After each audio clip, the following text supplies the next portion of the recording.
যে মানুষটাকে আপনি আজ খুব বাজেভাবে ঠকালেন, সে মানুষটা আপনাকে অভিশাপ দিক বা না দিক, আপনিও একদিন খুব বাজেভাবে ঠকে যাবেন। হয়তো অন্য কারো কাছে, নয়তো অন্য কোনোভাবে, তবে ঠকে আপনি অবশ্যই যাবেন। কারণ বাস্তবতা হচ্ছে, তার থেকে আপনার মুক্তি মিললেও তার রুহের হায় থেকে কখনোই আপনার মুক্তি মিলবে না। কাউকে বিনা কারণে অন্যায়ভাবে আঘাত করলে, কারোর সাথে বেইমানি কিংবা প্রতারণা করলে সাময়িকভাবে আপনি নিঃসন্দেহে ভালো থাকবেন, তবে বেশি দিন ভালো থাকবেন না। জীবনের শেষ দিন পর্যন্ত তো কখনোই নয়। আর ওপারের কথাটা না হয় নাইবা বললাম। বিশ্বাস ভাঙার প্রতিযোগিতায় আপনি খুব দক্ষতার সহিত কারো বিশ্বাস ভাঙছেন। আপনার দেওয়া দুঃখ, কষ্টে, প্রার্থনায় বসে কেউ চোখের জল ফেলছে। প্রস্তুত থাকুন, আজ না হয় কাল আপনার বিশ্বাসেও কেউ না কেউ ভাঙবে, আপনার চোখের জলও কেউ না কেউ ফেলবে। ইচ্ছাকৃতভাবে আপনি কারো ক্ষতি সাধন করলে আপনার ক্ষতিও কোনো না কোনোভাবে হবেই। অন্যের দুর্বলতা, সরলতা কিংবা ভালোবাসার সুযোগ নিয়ে আপনি যা যা অন্যায় করবেন, গোলাকার এই পৃথিবীতে ঘুরে ফিরে তার সবটাই ফিরে পাবেন, শুধু সময়ের অপেক্ষা মাত্র। আপনার অন্যায়, অত্যাচার, অবিচার, ব্যভিচার, অপকর্ম, প্রতারণা, ঠকানো, বেইমানি সবকিছু আপনি ভুলে যেতেই পারেন।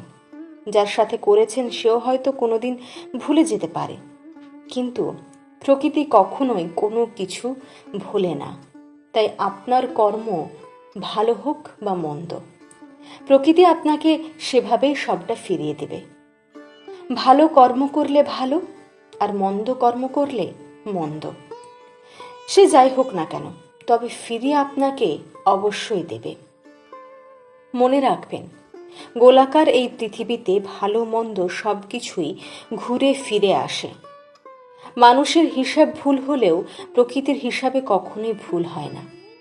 প্রকৃতি তার নিজস্বতায় সব কিছুর হিসাব খুব পুঙ্খানুপুঙ্খভাবেই রাখে। প্রকৃতির যে হিসাবে বড্ড পাকা, কর্মফল ভোগ না করিয়ে কখনো কাউকে ছাড়ে না। জানেন তো, ইংরেজিতে রিভেঞ্জ অফ নেচার বলে একটা কথা আছে, বাংলা যাকে প্রকৃতির প্রতিশোধ বলে। কিন্তু আমরা যখন ঠকে গিয়ে ঠকবাজ, প্রতারক, বেইমান, বিশ্বাসঘাতক ও চরিত্রহীন মানুষগুলোকে ভালো থাকতে দেখি, তাও আবার দিনের পর দিন, বছরের পর বছর কিংবা যুগের পর যুগ ধরে, তখন আমরা বলি রিভেঞ্জ অফ নেচার বলে কিচ্ছু হয় না, কিচ্ছু না, ওটা শুধুমাত্র সান্ত্বনার বাণী। কিন্তু না, মোটেও তা ঠিক নয়।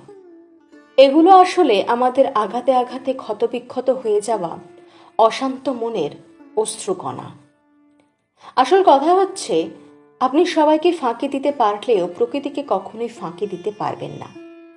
সবাই আপনাকে ছেড়ে দিলেও প্রকৃতি কখনোই আপনাকে ছেড়ে দেবে না। মনে রাখবেন, মানুষ যা পারে না, প্রকৃতি তা খুব ভালোভাবেই পারে। মানুষ যে হিসাব মিলাতে পারে না বলে হিসাবখানি অপূর্ণ রয়ে যায়, প্রকৃতি সে হিসাব সময় মতো কড়াই গণ্ডায় মেলায়।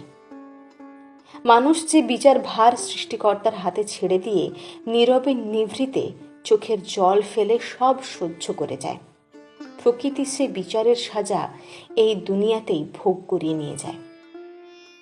কাউকে অন্যায়ভাবে আঘাত করা ছাড়ুন, ঠকিয়ে লাভবান হওয়ার চিন্তা বাদ দিন।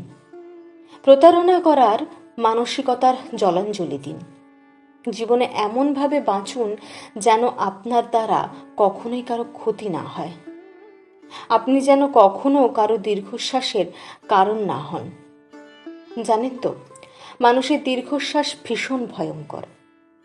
কারো দীর্ঘশ্বাসের কারণ হয়েছেন তো আপনার শাস্তি অনিবার্য। তাই জীবনে আর কাউকে পরোয়া করুন আর না করুন, সৃষ্টিকর্তাকে পরোয়া করুন। মনে রাখবেন, তিনি ছাড় দিলেও ছেড়ে দেন না কখনো।